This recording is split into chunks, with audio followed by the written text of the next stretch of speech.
Chapter 41 Time Travel. Both Graham and Bouncer had to double-take each other 2 or 3 times, trying to wrap their heads around those casually inserted words. "Do you think he means time travel, or something else, Graham?" asked Bouncer. "I've no idea, but time travel is about the only thing that can explain this," replied Graham, pointing at the heads-up display of Barnaby still fighting his bindings in their hotel room, and then at the talking couple at the laboratory. "But how, Graham?" begged Bouncer, now really desperate for some solid ground to stand on. "I don't know, Bouncer. The only thing I suggest we do is follow these 2 and see what happens. They must have some form of plan.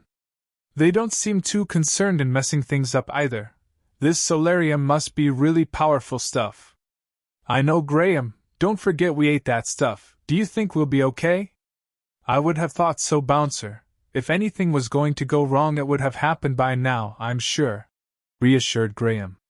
As they both slowly calmed down, becoming okay with the whole time travel bombshell, Sebastian and Barnaby turned to walk off. "Bouncer, look, they're going somewhere," said Graham, spinning Bouncer by his shoulders to watch the Sepulchre 2 casually waltz off towards a laboratory. "Is Ringo following?" asked Bouncer. "Yes, his AI just kicked in," replied Bouncer. "He'll be a few meters behind them all the way." "Okay, we need to lie low somewhere. We can't continue to stand in the corridor here without raising suspicion. Let's go in this storage cupboard and we should be okay." As they snuggled into the small space, they both watched the screen intently as Ringo scuttled down the corridor, following Sebastian and Barnaby as they walked towards a physics lab. "And you think this will be conclusive, Barnaby?" asked Sebastian. "Yes, sir, of course. This experiment should be sufficient to kickstart the time travel discovery. It will demonstrate the immense power of activated solarium. Dr. Robert D. will be running the experiment. He has no idea about the discovery. It will remain a genuine discovery for him." "Excellent. I have waited many years, since your first arrival in the 20th century, Barnaby, to openly talk about time travel, to embrace it and see what Sepulchre can become with it to propel us through the centuries." "Yes, sir, it really is a great day," agreed Barnaby. "Dr. Robert D., I am very pleased to meet you," said Sebastian, reaching out a hand. "It is my pleasure, Mr. Solers. Thank you for attending the experiments," replied Dr. Robert, taking and shaking the outstretched hand. "What do we have first?" asked Sebastian. "Well, following your request to prioritize the electromagnetic testing, we're going to start there. We will attempt to see what happens when we introduce the material to a strong energy field. I have very high hopes." "What will you use to generate the field?" asked Sebastian. "We will start with a small particle accelerator and hope it has enough oomph," laughed Dr. Robert. While Laboratory Barnaby was very happy with the situation, the locked-in hotel room Barnaby was far from happy. He had been left tied to a chair and had spent every second since trying, sometimes in desperation, to release himself. Eventually he had managed to hurt his wrists and ankles by fighting the bindings, but as a result they had also both become looser and the nanotech was taking care of the injuries. He had never thought for a second that the boys had left a video security camera on him, and so, once they had left, he had not tried particularly hard to hide his escape attempts. The only thing in his favor had been that his hands were out of shot, behind his back. Well, they were until the band snapped, and then went to release his feet.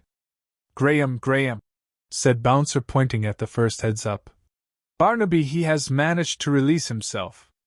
"Okay, Bouncer, we are relatively safe here in phased disguise as long as the 2 people in the car park stay unconscious.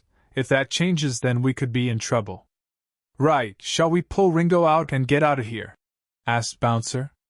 "I don't think we can afford to, Bouncer. We really need to know what this activated solarium is. Once we know, we can tell Deli and he'll have all the information he needs to understand this, I'm sure. If you keep an eye on Barnaby through the cameras we left in the hotel, at least then we'll have a rough idea of how long we have." "Okay, Graham, I can do that," replied Bouncer. Back in the lab, Ringo was overhearing Dr. Robert introduce the first experiment.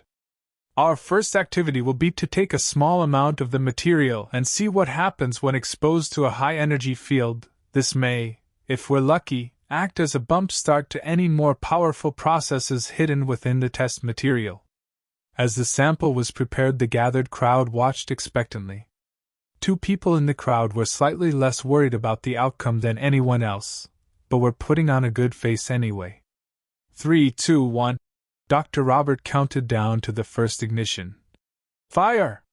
For 2 or 3 seconds nothing at all happened. No meter needles moved, no temperatures increased, no field strengths wandered. As the timer hit 5 seconds, the gathered scientists started to look each other, preparing their initial thoughts. Then it happened, and considering how small a sample had been activated, it was a truly mind-blowing event.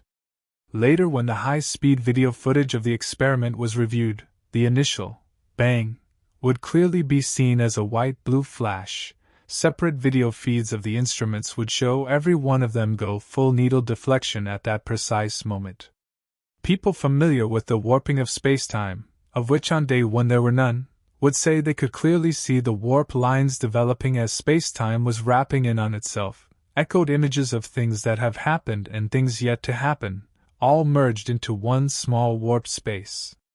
This video footage recorded, for posterity, the start of next period of mankind's advancement. It was truly an invention of fire moment, something that would change mankind forever.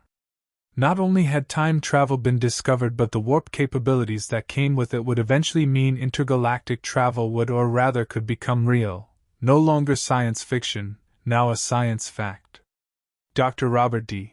was soon to become the face of the discovery of time travel, the man who made the 21st century as important as the 19th and 20th. He was a Tesla, an Einstein. He was about to become famous. As Ringo turned and raced back to the broom cupboard, Graham and Bouncer readied themselves to get out of the building as quickly and easily as possible. Okay, as soon as Ringo is back here safe we run, perhaps not literally, but we are out of here, okay, Bouncer? Said Graham. Yes, Graham, defo, I wholeheartedly agree with that plan.